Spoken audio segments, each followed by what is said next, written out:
Niyo po kahapon, breaking news po yung patungkol dito sa issue ng mga pondo na natanggap ni Robin Padilla at ni Bongo. Ngayon, ito po nga mga pondo na ito, sa totoo lang, kasi parang nung narinig ko tong balita na ito, meron pong insertion kasi itong si Robin Padilla at Diskaya po ang gumawa.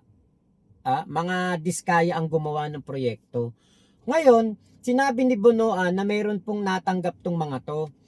'Di ba parang pag kasi naisip mo na Robin Padilla tapos may Diskaya, ano ba ang mga Diskaya? King and Queen of flood controls ang mga yan, mga ghost projects, mga substandard. Yan po ang kanilang modus, yan po ang kanilang pinagkakakitaan.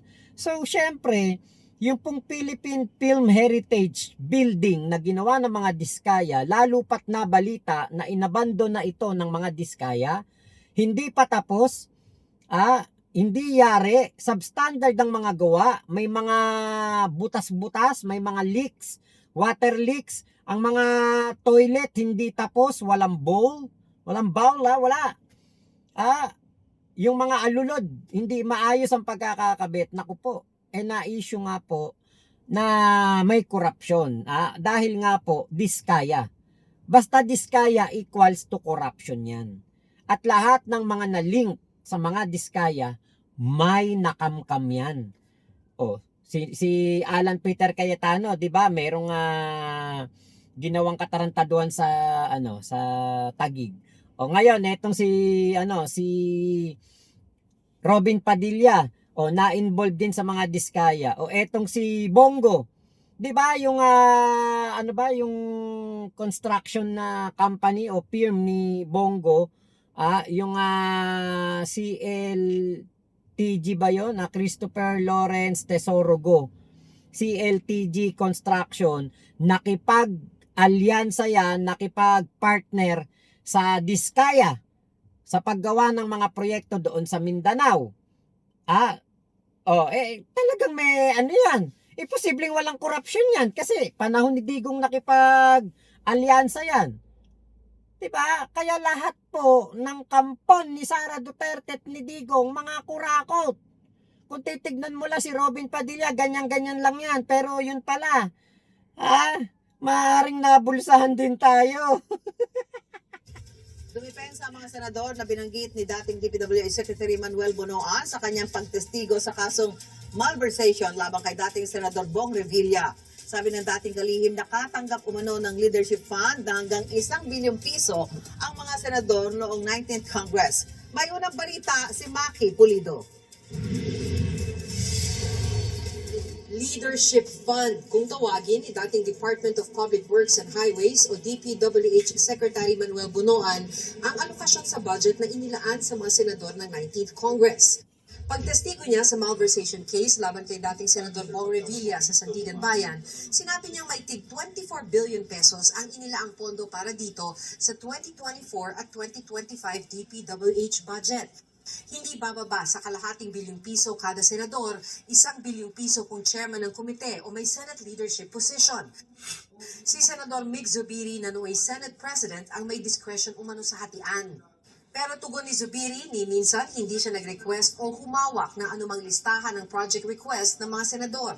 Lahat umano ng request ay idinaan sa Senate Committee on Finance na tagapangasiwa ng budget process sa Senado. As long as it is no corruption, it is transparent and requested by the agency, I don't see anything wrong, Mr. President. So again, I reiterate that there's nothing wrong with institutional amendments for as long as projects are properly implemented, that they are neither ghost projects nor substandard. Nang tanungin naman ng prosekusyon si Bonoan kung sino pa ang nagpadaan ng listahan kay dating DPWH Undersecretary Roberto Bernardo, itinuro ni Bonoan sina Senator Bongo, Robin Padilla at Jinggoy Estrada. Natanong din si Bonoan ng magistrado kung may Maaring doon sa ginawa ni Mig Zubiri, baka walang korupsyon doon. Kasi Senado pala ang niyan kumbaga maghahawak niyan. 'Di ba? Paano pagdating na dito kay Jinggoy, kay Robin Padilla, kay Bongo.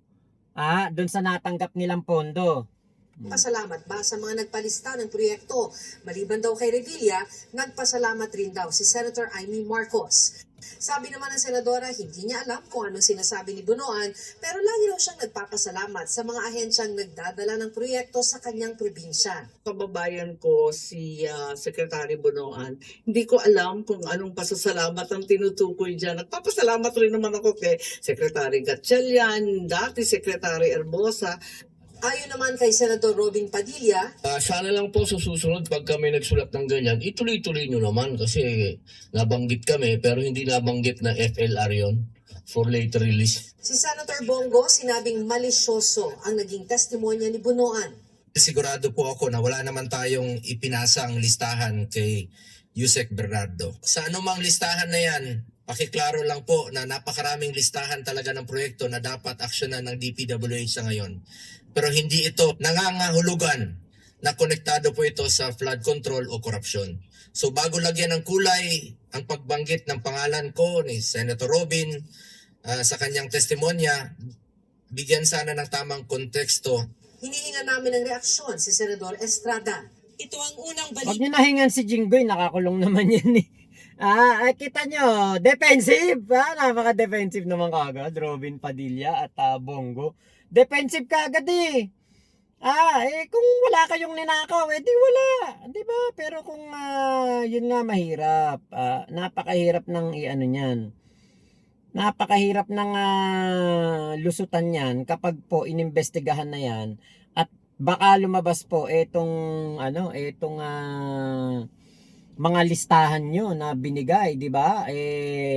Alam natin kapag diskaya may kickback yan. Automatic yan, may kickback. Kaysa ayaw nyo, kaysa gusto ninyo, may kickback kayong matatanggap mula sa mga diskaya dahil kaalyado kayo ni Digong. May go signal ang mga diskaya kay Digong. Kaya kahit na ito nga sa totoo lang, etong si Bunoan, nung inupo ito ng ating Pangulong Bongbong Marcos sa DPWH, infested ng mga anay, ng mga kurakot, ng mga magnanakaw ang DPWH. So, transition 2022, 'di ba? Nanalo si PBBM from Digong administration papunta na kay PBBM, naupo si Bunoan, tinalaga ni PBBM diyan sa DPWH. Marami pong magnanakaw diyan sa DPWH. So pwede po nga ito nga si Bunoan ay naudyukan, na demonyo, 'di ba?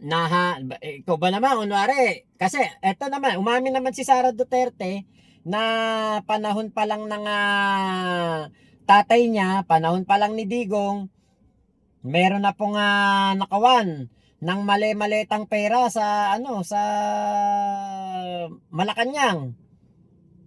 'Di ba? So, yan pong yan pong nakawan na yan nangyari pa yan panahon ni Digong. So, siguro nalatagan ng napakaraming pera si Bunoan, nasilaw. Nanlaki ang mata doon sa maraming maleta. Kaya po gano'n na nangyari. Ito yun pakinggan natin sasabihin ni Sara. Lang dun sa mga lumalabas sa Senate hearings, allegations of bags of money being delivered po kaya Congressman Zaldigo, Congressman Romualdez. Do you have any reaction on that? Billions of money po. Well, matagal naman namin na alam yan dahil matagal naman na yan pinag-uusapan.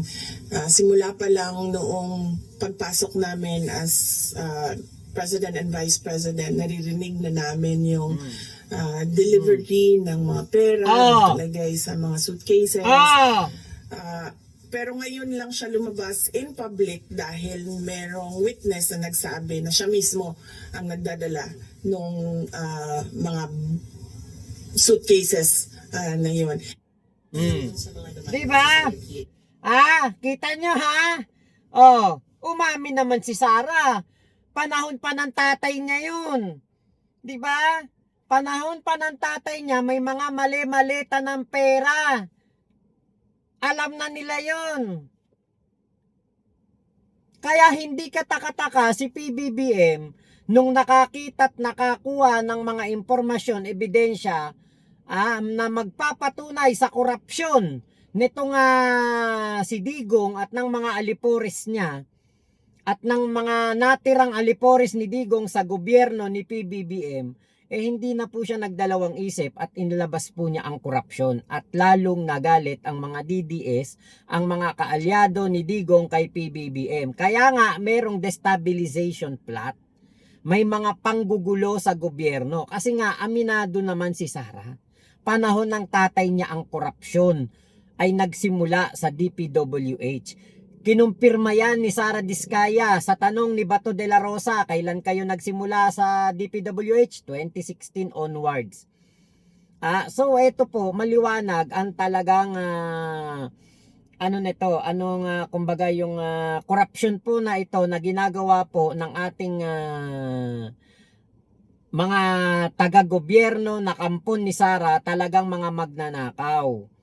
'Di ba? Baka mamaya ito lang iniisip ko lang. Baka mamaya ito na naman kaya pag-amin ni Bonoan na may ninakaw etong si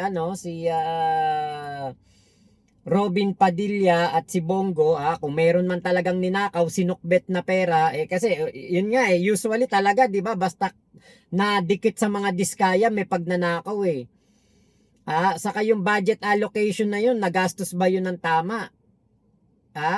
Katulad nun, may insertion si Robin Padilla, Philippine Film Heritage, Diskaya ang gumawa. 'Di ba? Ay sige po Ate Flor Igna, thank you po. 'Di ba? Ano na kagad matik na yun, merong kagad kickback yun merong kagad porsyento sa mga gawa ng mga diskaya ang mga proponent, ang mga nag-insertion, 'di ba? Kaya nako, yan po ang napakahirap talaga magtiwala sa mga politikong konektado kay Sara Duterte, sa mga Duterte, kay Digong. Napakahirap pong magtiwala kasi nga po etong mga taong to ay talagang mga ganid po talaga. Saka isa pa nga, kung yung korupsyon po ay nandiyan panahon pa lang ni Digong, 'di ba? Talagang mga maano na yan, mga yung matetempt talaga sila. Bakit? Kasi nung panahon ni Digong walang nahuli, walang naipakulong na magnanakaw. Kaya nga ito, alam nyo, itong mga nangyari dito sa kila Bryce Hernandez, Henry Alcantara, diyan lang din sila nagsimula panahon ni Digong. 'Di ba? Yung mga ghost project, panahon ni Digong. Bakit man nakulong si Curly Diskaya sa Malolos? Doon sa amin sa Malolos, saka sa yung BJMP. Bakit ba sila nakulong diyan? Pati si Sara Diskaya doon sa Cebu. Ba't sila nakulong? Dahil nga po sa mga korupsyon na ginawa nila noong si Digong ang presidente. Diba? Kaya, nako baka mamaya sabihin na naman nila, kagagaguhan na naman ni dating Speaker Martin Romualdez yan. Baka ituro na naman kay Martin Romualdez yan. Baka ituro na naman na kasalanan ni Martin Romualdez yan, Kahit na walang kasalanan si Martin Romualdez dyan, walang kinalaman dyan. Senado na yan. Mga kongresista nga hawak lang noon ni House Speaker Martin Romualdez. Baka ito, ano na naman kay Martin Romualdez, sabihin ni si Martin Romualdez may pakananyang mga leadership funds na yan. Diba? Kasi lagi na lang kay Martin Romualdez sinisisi. Lagi na lang kay Martin Romualdez